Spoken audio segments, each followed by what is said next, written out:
Hello, welcome back to the channel. In the last video I promised I'd show you the car I bought. Well, after 7 days of rain, I can finally go outside and actually take pictures of the car. So here we are out of doors, which is all new for me, so if the camera work isn't so good, I'm learning. I'm used to having it on a tripod in my office. This is very different. Anyway, so here's the car. In fact, I'm going to get out of the way for a minute so you can just look at the car.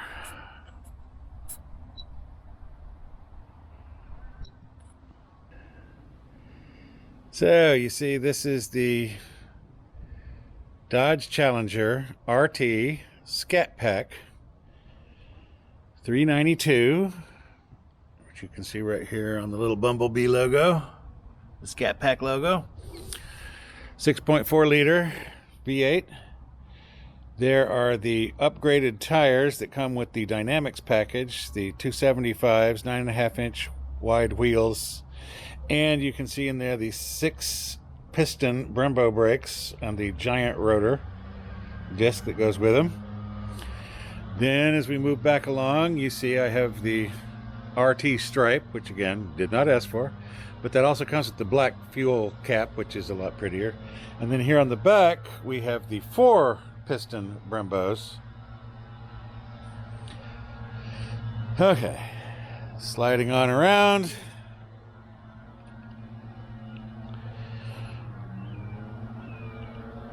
Here's the rear. We have the... Okay, there's the only mod so far. Well, that's one of two. I'll show you the other one on the interior. That's the Tennessee PBA sticker to reduce the number of times I get pulled over. Officer Brian put that on there. By the way, here's the trunk, just so you can see what's going on back here. If I open this up, you can see there's the battery. There's another fuse box back in there. Now we don't have a spare tire, but we do have this it's kind of like the old school. If you remember back in the 60s, we had the spray can things that you hooked up and they would reinflate your tire and put some goop in there maybe to hold the stuff in. Well, we got that. This is another thing I bought for the car. It's the Auto Wit capacitor charger jump starter, which you can read about on Work Play Drive's channel. He does a test of this, and that's after watching that video is why I bought it. It connects to your battery and pulls whatever charge is left out of your battery into the capacitor, which you can then use to jump start your car. And Work Play Drive tested it. It worked fine, so I bought one on his recommendation. And there'll be a link below where you can go to his channel and get a good deal on it. Okay. The other side of the car, amazingly, looks just like the other side, except on reversed. And here you can see, again, here's a better lit 392 logo. And you got your Brembo brakes. Good picture. These are heat extractors. And then that's a hood scoop where air actually goes in, and then that's another heat extractor. And we'll come around here.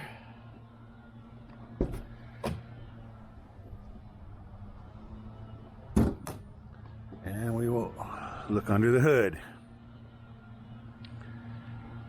Oh, in the other video, I told you I bought the car and I showed you the worksheet, but I didn't ever show you the final. The final numbers were those numbers. In the F&I office, I did not add a single thing. No gap insurance, nothing. I was 000 all the way down, so I paid exactly what you saw on the chart, on the sales figures on the last video.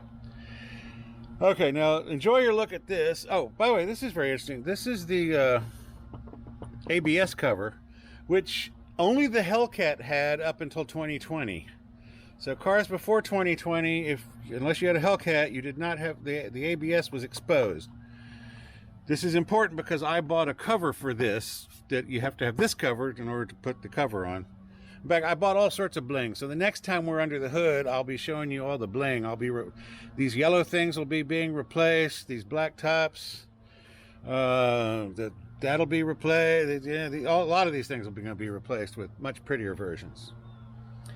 But you can see our giant V8, 6.4 liters is rather large, 392 cubic inches. Okay. Well, wait, there's one more thing. Speaking of,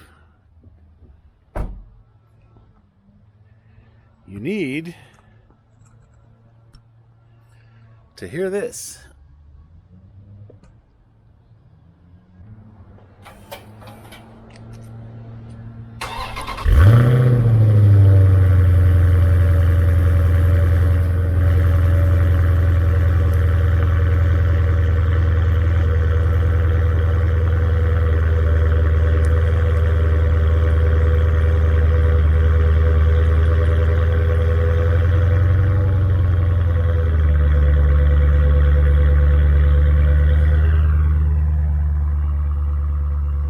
Yeah, well, you might have been hearing a leaf blower in the background, but I bet you can't hear it anymore. Not bad. And this is now, you can see the side markers illuminated. Those are probably going to get tinted or replaced.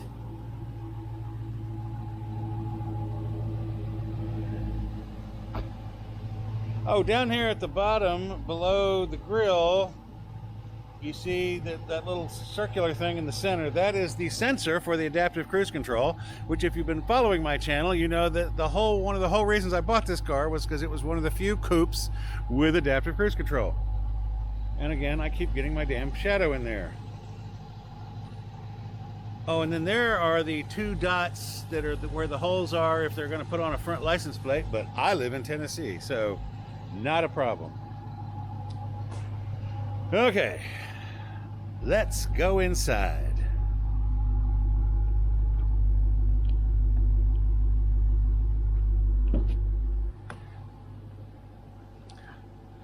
Okay. So now this is the interior.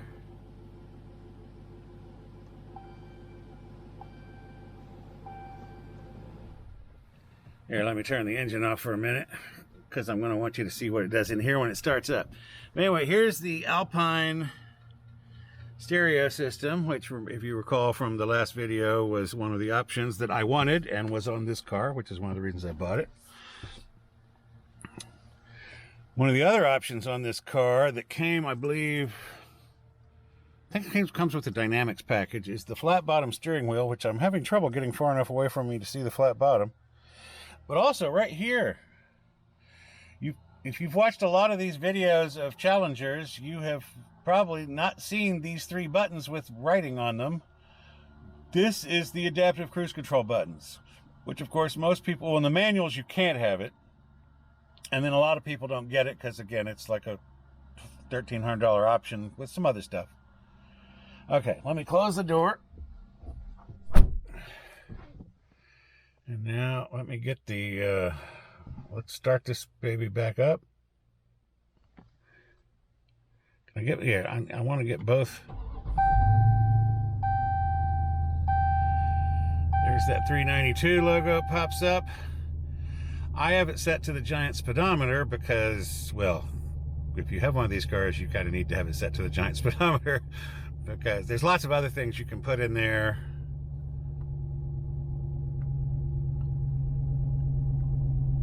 You can do engine power, and by the way, on engine power, you can do tire pressure, coolant temperature, transmission temperature, oil pressure, oil life, battery voltage, intake air temperature, torque, power. That's right where we started. Okay, that's kind of not good.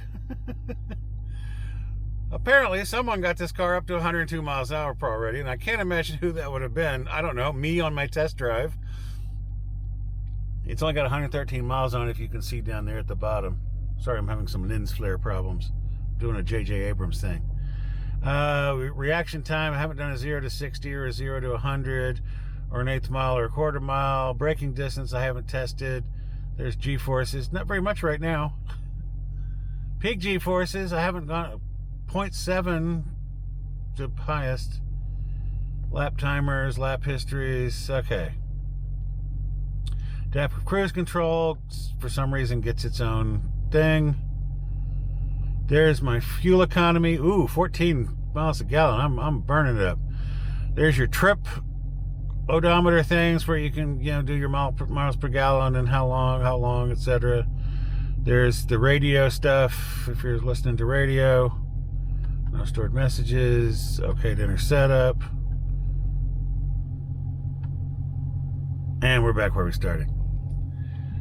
By the way, if I go back one.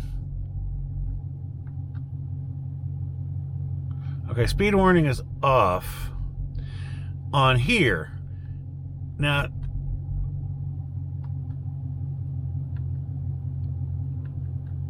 there's another speed warning in the over here. Let me get. Okay, it's just having a heck of a time with the angles with this light, with this sunlight. But if you go to the nav system has a setting, speed limit.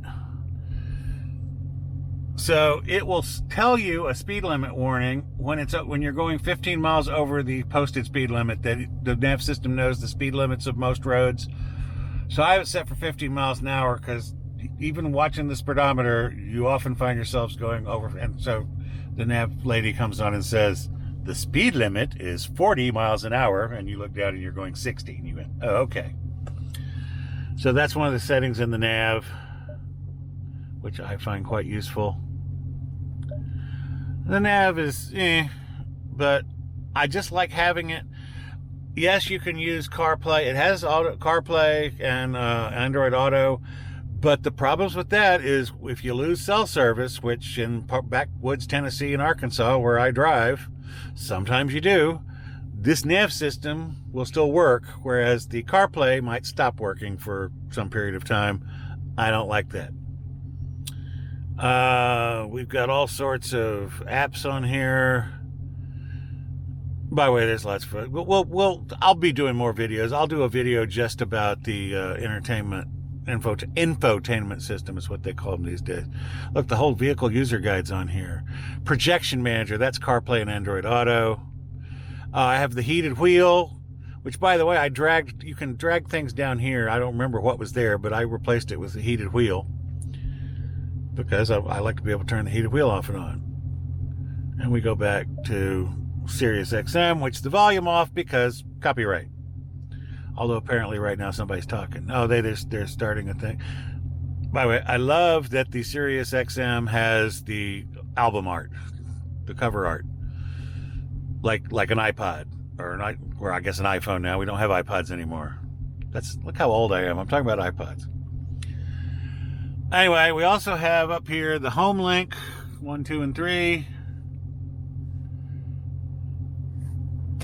A sunglasses case just because. I don't know. I've had those in my cars going back forever. I do have the sunroof. Not really something I need, but it adds to resale, so I'm not opposed. Oh, and then down here you have your hard buttons, and you notice you have mute on top for the radio, and you can turn the whole screen off up top. Yep, off, back on. Then you have your drive modes. I usually keep it in street. There's street, track. Well, here. Press the button. Track, sport, and custom. So we don't even have street. Street's part of custom. Okay, apparently I have it all in sport. Who knew? Oh, wait, what is it in auto? Auto, it won't show you what it is. Okay. Well, anyway, you get the idea. But going back down here, we have your drive mode, your launch, so you can, spin your wheels.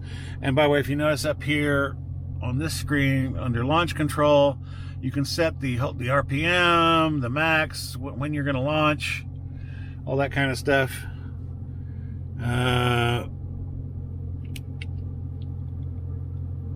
Parking sensors off, traction control off, and then the bottom row is your AC, climate control, dual zone. I have it on sync. Oh, I didn't show you over here the lovely 392 badging, Scat Pack badging on the vent. And there's a nice little glove compartment. The red bag is my owner's manual. They give you this nice little red cloth bag to store it in. There's my locking lug nut down in there. Oh, I didn't show you the seats, did I? They have the Scat Pack logo. And by the way, it's just embroidered and it's not colored, so it's only black and silver. So the fact that I have the caramel seats means that the bee is kind of the yellow color he ought to be. Whereas if I had the red seats, the bee's face would be red. So maybe the caramel seats are actually the Canon seats for this car. Actually, I think the black seats are the Canon seats. That's what everybody gets. That's the default. This is the upgrade. This is the plus package with the Napa Alcantara leather seats, ventilated and heated. Power on the driver's side, not on the passenger side.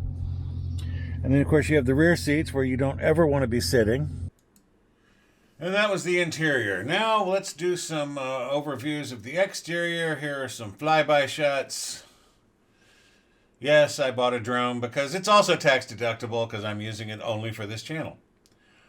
So there's an overhead fly. Anyway, so looking at the car, if you look at it here from all these different angles, you will see why my friend Brian named it, and I concur, Stormtrooper.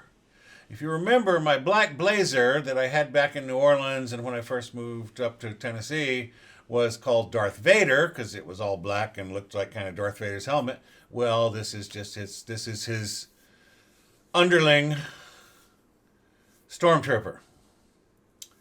There's a nice view down the side. And I think we'll get another view down the side. So anyway, so these are just some final shots as we go through the thing. I had to stop. By the way, the interior, when I was in the interior, I got a phone call, and then I never got back to it. But anyway, it took me a lot of tries to get this shot, and you've seen several of them, and I think this is the best one. But anyway, so this is Stormtrooper. This is my new car. There will be more videos to come. I will be showing you more stuff. There will be putting mods on with me and my friend Brian. So, I will see you in the next one, which hopefully will not be as big a gap as this one because I had to.